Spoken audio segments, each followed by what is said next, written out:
Hello, എല്ലാവർക്കും നമസ്കാരം. ഞാൻ ഇന്ന് നിങ്ങളോട് ഒരു കഥ പറയാം.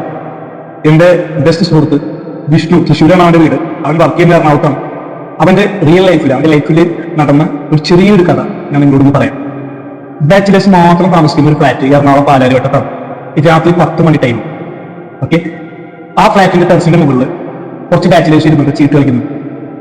2 പേര് അവിടെ മാറി നിന്നിട്ട് ബീർ അടിക്കുന്നു. അപ്പൊ ചീട്ട് കളിക്കുന്ന ഇടയിൽ വിഷ്ണു ഇങ്ങനെ ചീട്ട് കളിച്ചുകൊണ്ടിരിക്കുമ്പോൾ അവരുടെ കൂട്ടുകാരെ കൂടെ ചീട്ട് കളിച്ചുകൊണ്ടിരിക്കുമ്പോൾ പെട്ടെന്ന് അവന്റെ മൊബൈലിലേക്ക് അവന്റെ ഒരു ഗേൾ ഫ്രണ്ട് ഉണ്ട്. അവൾ വൈപ്പിലാണ് വീട്. അവളെ കോൾ വരുന്നത് പ്രിയാണെന്ന് അവളെ പേര്. പെട്ടെന്ന് ഇവിടെ കോൾ എടുക്കാണ്ടിരുന്നാല് പ്രിയ ഇവന് ചീത്ത പറയും. അത് മേടിച്ച് ഇവൻ പെട്ടെന്ന് കോൾ എടുത്ത് ഇവൻ ആ ചീട്ട് കളിക്കുന്ന ആ ഒരു കൂട്ടുകാരെ ഇവൻ മാറി നിന്നിട്ട് പ്രിയനായിട്ട് ഒരുപാട് നേരം ഇങ്ങനെ ഫോണിൽ ഇങ്ങനെ സംസാരിച്ചുകൊണ്ടിരിക്കണം. കുറെ നേരം ഇങ്ങനെ ഫോണിൽ ഇങ്ങനെ സംസാരിച്ച് രാത്രി 11:30 മണിയായി. പെട്ടെന്ന് വിഷ്ണു മൊബൈലിലേക്ക് നോക്കിയപ്പോൾ 11:30 മണിയായിട്ടുണ്ട്. പ്രിയനോട് പറഞ്ഞു, പ്രിയ ഞാൻ നാളെ ഓഫീസിലേക്ക് പോകുമ്പോൾ ഞാൻ നിന്നെ വിളിക്കാം, എനിക്ക് ഭയങ്കര തലവേദന എടുക്കുന്നുണ്ട്, ഞാൻ ഒരു കട്ടൻ ചായ ഉണ്ടാക്കി കുടിച്ചിട്ട് ഞാൻ കിടന്ന് ഉറങ്ങട്ടെ. അപ്പൊ ശരി എന്നാ വിഷ്ണുട്ടായി എന്ന് പറഞ്ഞാണ്ട് ഫോണ് പ്രിയ കട്ട് ചെയ്ത് ഇവൻ നേരെ ഫോൺ കട്ട് ചെയ്ത് നേരെ ഇവന്റെ റൂമിൽ പോയി. ഇവന്റെ ബെഡിൽ ആ ഫോൺ വെച്ച് ഇവൻ നേരെ പോയത് കിച്ചണിലേക്കാണ്. കാരണം തലവേദന എടുത്തുകൊണ്ട് ഒരു കട്ടൻ ചായ ഉണ്ടാക്കി കുടിച്ചതിന് ശേഷം ഉറങ്ങാൻ വിചാരിച്ചിട്ട് ഇവൻ നേരെ കിച്ചണിൽ പോയി. പാത്രം എടുത്തു, വെള്ളം ഒഴിച്ചു, നേരെ ഗ്യാസിന്റെ പുറത്ത് സ്റ്റൗവിന്റെ മേലെ വെച്ചു. സ്റ്റവ് ഓൺ ചെയ്തു. വെള്ളം ഇങ്ങനെ തിളച്ച് വരുന്ന ടൈമിൽ പെട്ടെന്ന് അതിലേക്ക് ഒരു ചായപ്പൊടി ഇട്ടു. ചായപ്പൊടി ഇട്ടതിന് ശേഷം പഞ്ചസാര ഇടാൻ വേണ്ടിയിട്ട് ഒരു പഞ്ചസാര ഡപ്പ എടുത്ത് അതിൽ 2 സ്പൂൺ പഞ്ചസാര ഈ ചായയിലേക്ക് ഇട്ടതിന് ശേഷം ആ ഡപ്പയുടെ മൂടി അടക്കാൻ വേണ്ടിയിട്ട് അതിന്റെ അകത്തൊരു കട്ടും പൊടി കളിക്കുന്നുണ്ടായി. ഇവരെ നോക്കി കണ്ട് വിഷ്ണു പറഞ്ഞു, നീ അവിടെ എടുക്കുന്ന കട്ടുണ്ടേ എന്ന് പറഞ്ഞിട്ട് ഈ ഡപ്പ കൊണ്ട് മൂടി വെച്ച് ഇവനെ ഉണ്ടാക്കിയ ചായ കുടിച്ചു. നേരെ ഇവന്റെ ബെഡിൽ പോയി കുറച്ച് നേരം മൊബൈലിൽ ഇങ്ങനെ നോക്കി ഫേസ്ബുക്കിൽ ഇൻസ്റ്റയിലൊക്കെ കയറി ഇങ്ങനെ കളിച്ച ശേഷം മൊബൈൽ മാറ്റി വെച്ചിട്ട് നേരെ പുറത്ത് മൂടി കിടന്നുറങ്ങി.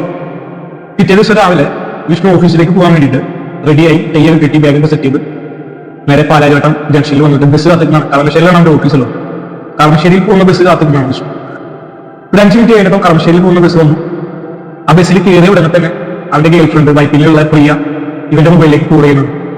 ഇവര് സീറ്റ് കിട്ടി, ആ സീറ്റിലിരുന്നു. പ്രിയനായിട്ട് കുറെ നേരം ആ ബസ്സിൽ ഇവന്റെ ഓഫീസ് കളമശ്ശേരിയുള്ള ഓഫീസ് കളമശ്ശേരി എത്തുന്നവരെ പ്രിയനായിട്ട് ഫോണിൽ ഇങ്ങനെ സംസാരിച്ച് ഓരോന്ന് സംസാരിച്ച് പെട്ടെന്ന് ഓഫീസ് എത്തിയപ്പോൾ കളമശ്ശേരി എത്തിയപ്പോൾ വിഷ്ണു പറഞ്ഞു, ഇവിടെ എന്റെ ഓഫീസ് എത്തി, ഞാൻ പിന്നെ വൈകിട്ട് വിളിക്കാം, ഓഫീസ് വർക്ക് ചെയ്തിട്ട് വൈകിട്ട് ഞാൻ പിന്നെ വിളിക്കാം.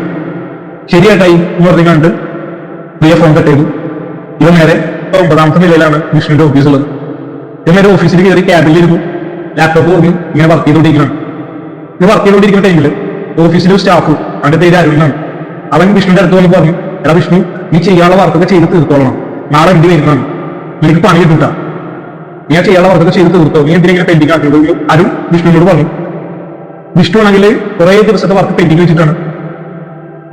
ആ വർക്കൊക്കെ ചെയ്ത് കാണിക്കണം, അല്ലെങ്കിൽ എന്ത് വരുമ്പോ പണി കിട്ടും. ഇതെല്ലാം തലക്ക് ഭ്രാന്ത് പിടിച്ചു കണ്ട് ഇവനാവിന്റെ ക്യാബിനിൽ ഇരുന്നിട്ട് എല്ലാ വർക്കും ഇങ്ങനെ ചെയ്തുകൊണ്ടിരിക്കണം. വർക്ക് ഇങ്ങനെ ചെയ്തുകൊണ്ടിരിക്കുന്ന ടൈമിൽ ഇവന്റെ നേരെ ഫ്രണ്ടിൽ ഒരു ക്ലോക്ക് ഉണ്ട്, വട്ടത്തിൽ ഉള്ളൊരു ക്ലോക്ക്.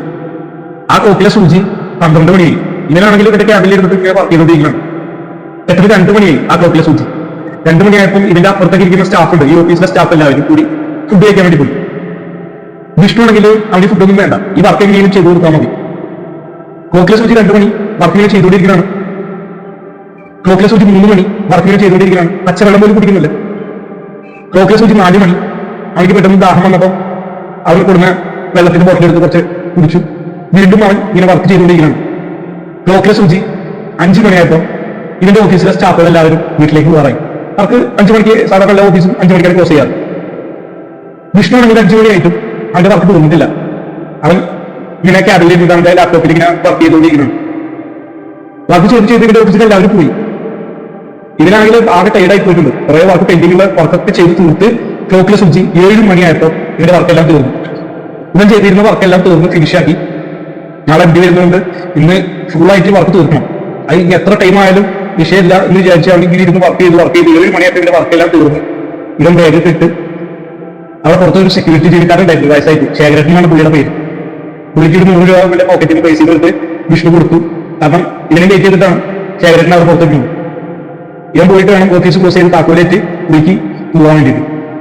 അങ്ങനെ ശേഖരന്റെ കയ്യിൽ ഒരു 100 രൂപ കൊടുത്തു.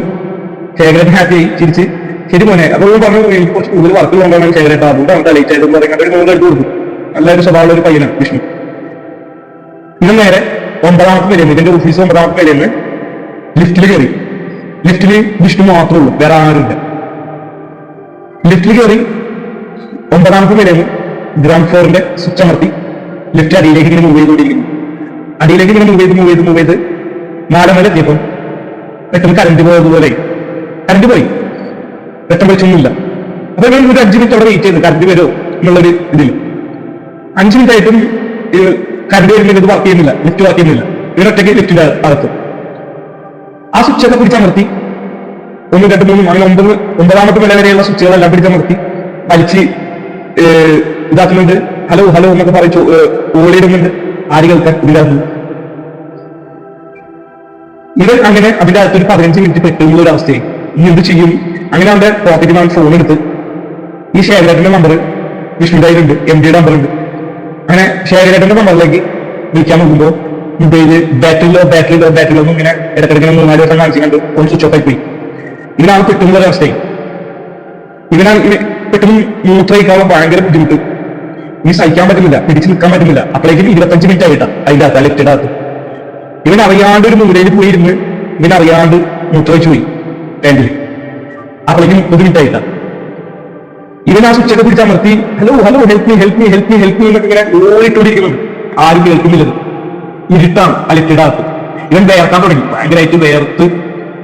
ഇവനിക്ക് വിഷ്ണുവിന്റെ ഓക്സിജൻ കിട്ടാത്തൊരു അവസ്ഥയിലേക്ക് വിഷ്ണു എത്തിയെന്ന് വിഷ്ണു മനസ്സിലായി. മരിച്ചു പോലെ എനിക്ക് ഓക്സിജൻ കിട്ടുന്നില്ലല്ലോ ആ ഒരു രീതിയിലേക്ക് വിഷ്ണു. അപ്പോഴേക്കും 40 മിനിറ്റ് ആയി ഈ ലിഫ്റ്റിന്റെ അകത്ത് ഇവൻ പെട്ടിട്ട്.